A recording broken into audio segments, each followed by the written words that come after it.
What's up guys? Okay, gusto ko lang magpasalamat sa customer ni Food Panda dahil binigyan ako ng pagkain. Ito siya. Binigyan niya ako. Tapos binati pa ako ng Kung Hipa Choy. Kaya binabati ko rin kayo ng Kung Hipa Choy, yung mga manunod nito. Kaya ako nagpasalamat naman ako ng pag-abot sa akin, pero gusto ko rin magpasalamat pa ulit, kaya gagawin ko ito ng video dahil may nangyari kasi.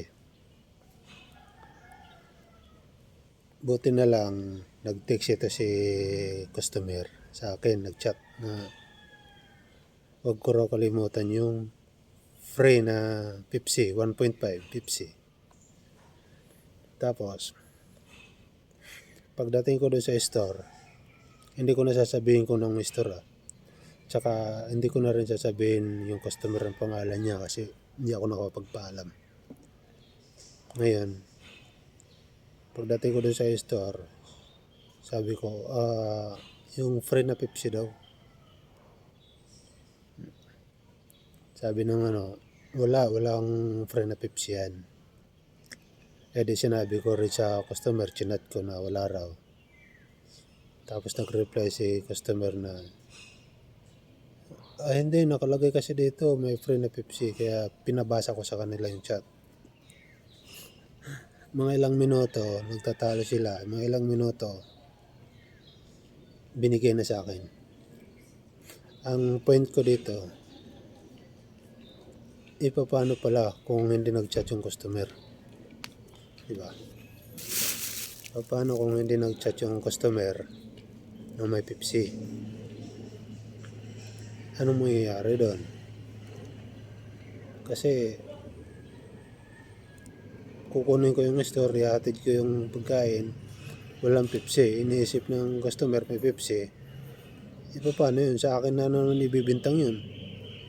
O kaya sa ibang rider, sa kanya ibibintang, di ba? Kasi hinihingi ko na nga ayaw pa ibigay. Tapos yun pala, mayroon pala Pepsi. Di ba?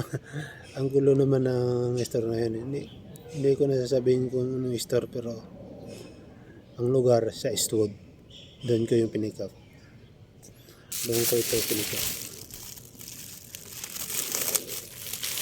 Bet ni customer na.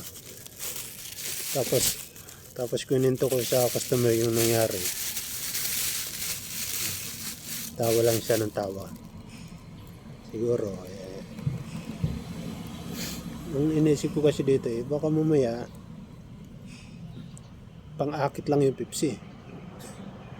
Paano pala kung hindi nag-text yung nag-chat yung customer, di walang Pepsi yan. Diba?